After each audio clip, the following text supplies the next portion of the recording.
Hola mis amigos de Pinta con Ortegart. Quería compartir con ustedes este video, una, un resumen de las lecciones que estoy dando a una alumna, clase de arte, de pintura personalizada. Saludos para Marta desde aquí. Pero estoy resumiendo. En la clase naturalmente es con toda la calma que requiere. Y si necesitas alguna información al respecto, puedes solicitarme, escribirme en la caja de comentarios. Bien, estoy haciendo un paisaje, estoy pintando un paisaje.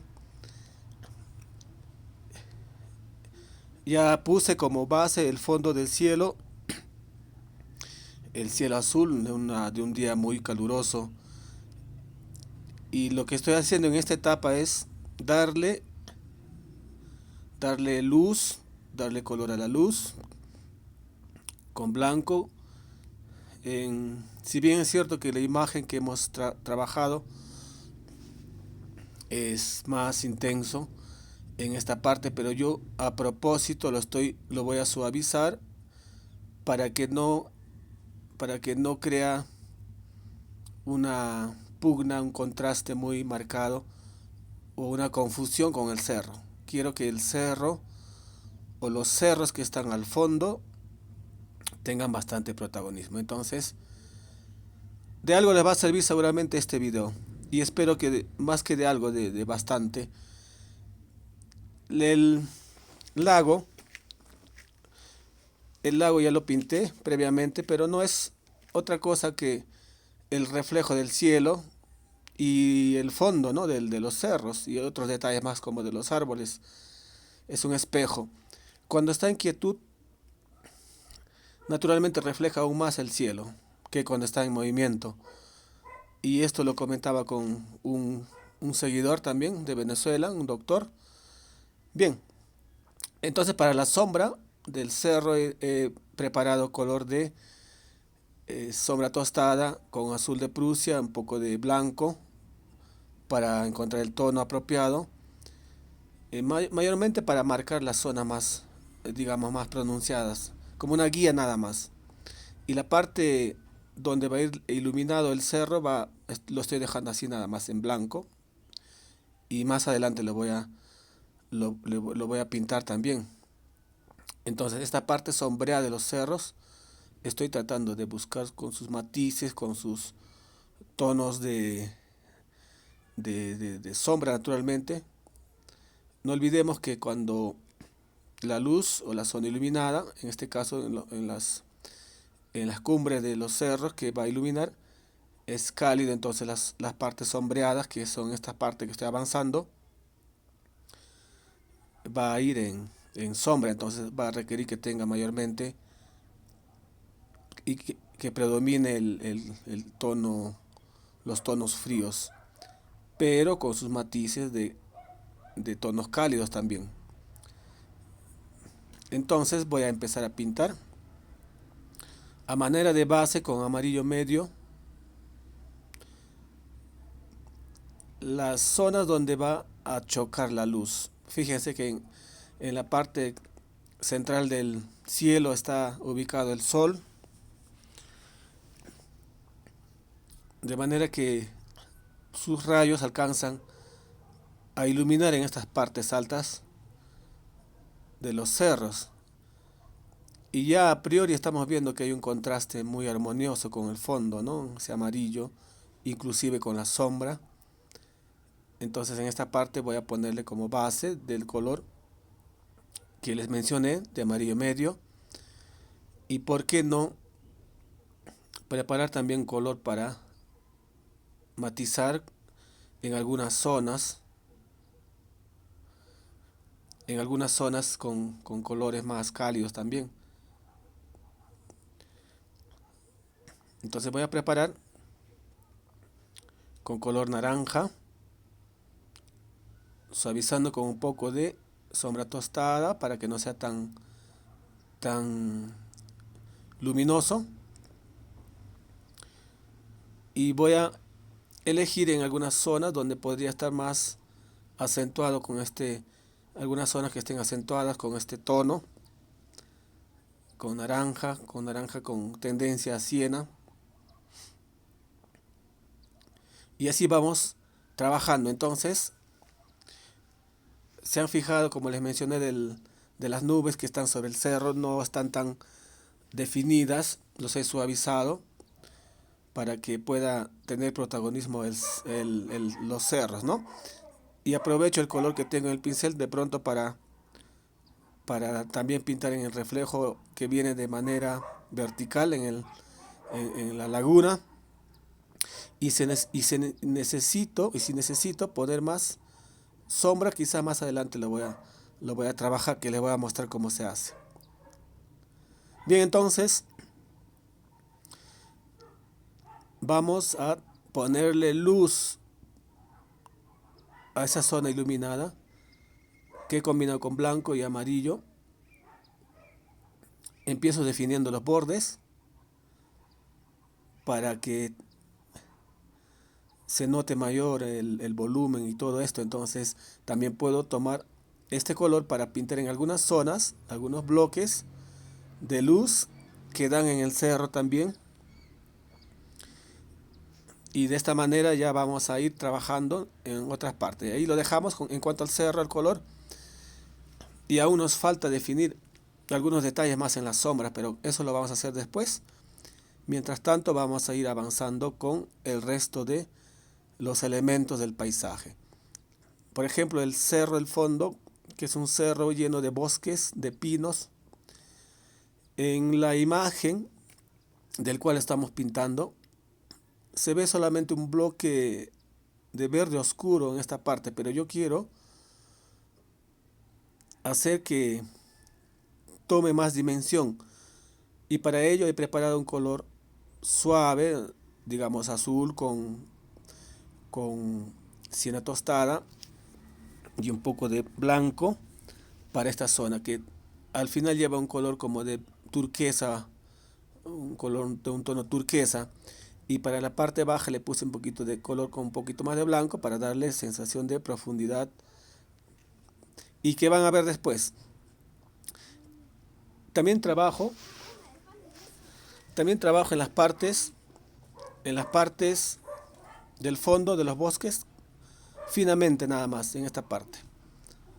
Y aprovecho para hacer lo propio en la zona del lado izquierdo,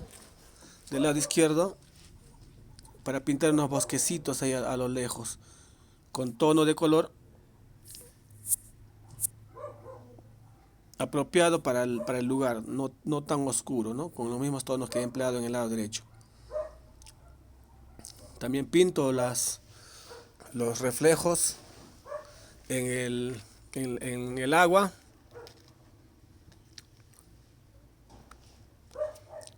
Ahora voy a preparar un color con azul de Prusia, amarillo y siena de sombra tostada. Y con este color voy a empezar a pintar las zonas donde van los pinos, sobre todo la parte frontal de los pinos, del bosque de pinos, de grande a pequeño, ¿no? Manteniendo la perspectiva. Y lo que estoy haciendo es en las puntas, más o menos entremezclando con el fondo, para que pareciera que no fuera solamente una fila de pinos ahí, los que se ven, sino que en la punta simulo que se proyecta un bosque. Se proyecta un bosque. De esta manera, entonces, voy entremezclando con el fondo que está aún fresco. Ya tengo ahí como sombra que después le voy a dar luz. Después le voy a dar color. Bien, aprovecho que tengo ese mismo tono para pintar también en la zona donde donde se ve el reflejo de los pinos. Ya es reflejo más que sombra. Hay que diferenciar entre reflejo y sombra, ¿no? El reflejo es como el espejo que tú ves, y la sombra es lo que proyectan sobre el agua. Bien, entonces también aprovecho para más o menos matizar por ahí con ese color en el fondo del bosque. Ahora, en este plano intermedio también hay una fila de pinos. Una fila de pinos que vamos a pintar, y cuando querramos hacerlo, debemos pensar con qué pincel es más apropiado de lo que tú tienes a la mano. Quizá un pincel de cerda, redondeado, o de otro tamaño y forma, pero elige uno con el cual tú puedas sentirte cómodo en trabajar y que te salga bien. Entonces lo que estoy haciendo es una pequeña línea que sugiere el tronco, y en base a esto voy trabajando, pero no se preocupen. En el primer plano más adelante vamos a pintar un pino grande. Les voy a mostrar con el pincel con el que voy a trabajar, y de esta manera hago en este plano un poco más grande que el del fondo, naturalmente por la perspectiva, por la profundidad, y voy haciendo los pinos, voy formando los pinos. En esta parte, antes de continuar con los otros arbustos, le estoy poniendo algo más de verde para que vaya secando. Ahora lo que vamos a hacer es concentrarnos un poco más en cuanto a la sombra, que aún no está definido, de los cerros del fondo. Para esto he preparado color de sombra tostada, azul de ultramar, y con una pizca de blanco para que no sea tan oscuro quizá. He pasado una capa delgada de aceite de linaza previamente, antes de empezar a hacer este detalle, para que pueda trabajar mejor. Y he soltado el color preparado con bastante diluyente de medium, que es la mezcla de aceite de linaza con trementina. Entonces estoy delineando con un pincel delgado número 0 redondo, y con este otro pincel plano o lengua de gato estoy suavizando, estoy acentuando con capa delgada en algunas zonas de sombra. Quiero que también tenga un poco más de fuerza el tono de la sombra, porque estaba en tono medio, como se han fijado ustedes anteriormente, ¿no? De manera que con este pincel voy haciendo eso, voy creando bloques, y luego continúo con un pincel delgado, con el número 0 que les mencioné, para darle sombra en algunas zonas, empezando desde aquella parte donde predomina la luz. Grietas, sombras, de esta manera voy pintando, y cuando crea conveniente voy a tomar el otro pincel u otro seco, limpio, para, digamos, suavizar en algunas zonas de sombra que sean muy pronunciadas, sean muy marcadas, sea muy repetida, buscando crear variedad. Ya hay que escapar de ser muy repetitivos. Las grietas en la imagen del cual estoy pintando tiene una característica, y es que son de forma horizontal. Son de forma horizontal las grietas, que son muy marcadas, pero yo voy a sintetizar naturalmente. No, la idea no es que cuando se pinta hacerlo tal como está, sino que hay que interpretarlo, hay que ajustarlo, hay que sujetar a los principios de la pintura y todo esto, ¿no es cierto? Entonces trabajamos de esta manera.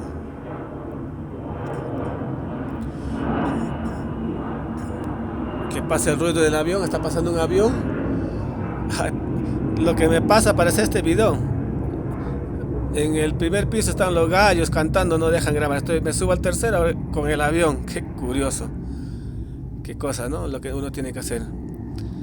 Yo sé que ustedes, al ver un video, tendrán diferentes interpretaciones, ¿no? No es fácil, lo sube y todo esto, pero toma su tiempo, toma su trabajo hacerlo, editarlo.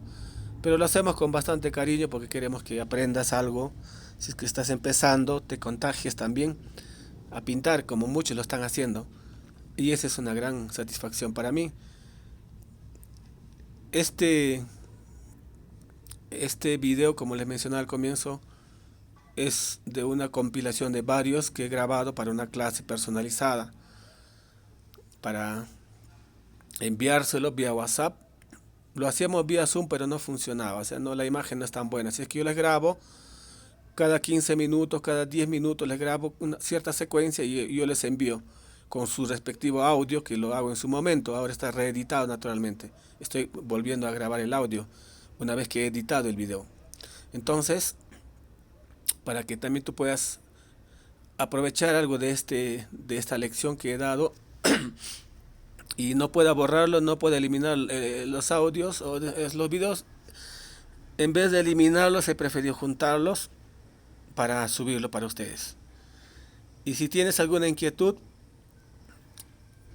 acerca de las clases que estoy dando, escríbeme en el comentario que está bueno, en la parte baja, ¿no? En el área de comentarios. Escríbeme, yo te voy a estar respondiendo. Y me disculpan por la voz porque estoy con la garganta. Estoy inflamada, con la garganta inflamada. Nuevamente, sufro bastante de ese tema. Bien, ahora, ¿qué estoy haciendo? Como se han fijado ustedes que la laguna tenía o predominaba en la laguna mayormente el tono medio.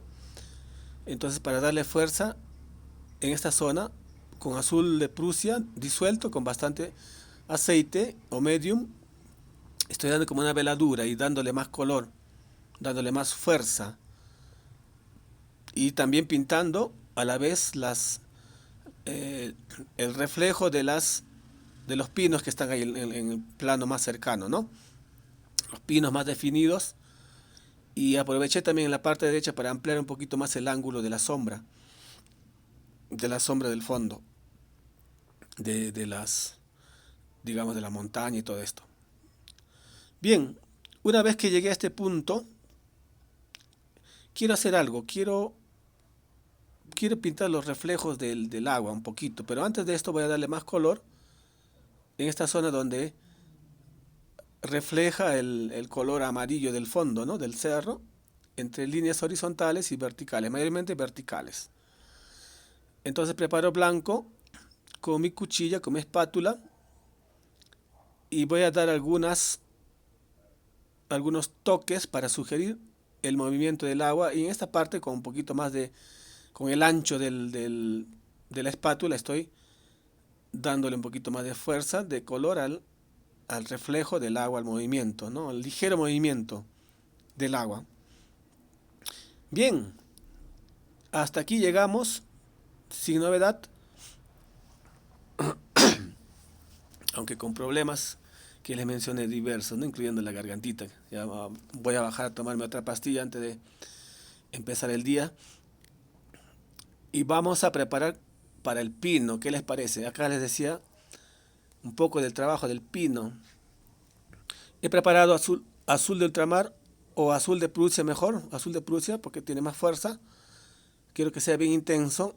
Sombra tostada para darle calidez. Y con bastante aceite de linaza o medium para que sea más fluido, para que sea más dócil. Con un pincel de pelo de Marta alargado estoy dándole la forma primeramente del tronco. Arriba delgado y abajo un poco más ensanchado, como es la característica de los árboles, ¿no? Bien, ¿qué pincel puedo emplear para hacer las ramas de los pinos? Perdón, va a depender del tamaño de este pino que voy a pintar. Va a depender de lo que tenga en la mano. Por ejemplo, si habrán visto infinidad de veces ustedes pintar a Bob Ross, el famoso Bob Ross, ¿no? Él tomaría quizá un pincel de abanico y pam, pam, pam para la derecha, pam, pam, pam, pam para la izquierda, y listo, se acabó. Ya está, en media hora él hace un paisaje, ¿no? Claro que en media hora no vamos a hacer este tipo de trabajo porque nos requiere más tiempo, más trabajo, más elaboración. Pero yo estoy usando este pincel porque quiero que mi alumna o mi alumno a quien enseño pueda dominar primeramente este pincel para que después pueda emplear cualquier otro que crea conveniente, como el de abanico que les mencioné, o el de cerda, dependiendo qué tipo de trabajo quieres realizar, más definido, más realista, o simplemente tipo impresionista. Entonces, yo quiero empezar a darles concepto, a darles el método desde la base, a trabajar para que en los siguientes trabajos que ellos puedan hacer a su manera, ya les queda en mente los conceptos claros y eso lo van a llevar a donde sea. Bien, así queda nuestro trabajo. Fíjense, ha quedado bien, ha quedado magnífico. Y si no te has suscrito, te pido que lo hagas, suscríbete y hasta la próxima. Chao.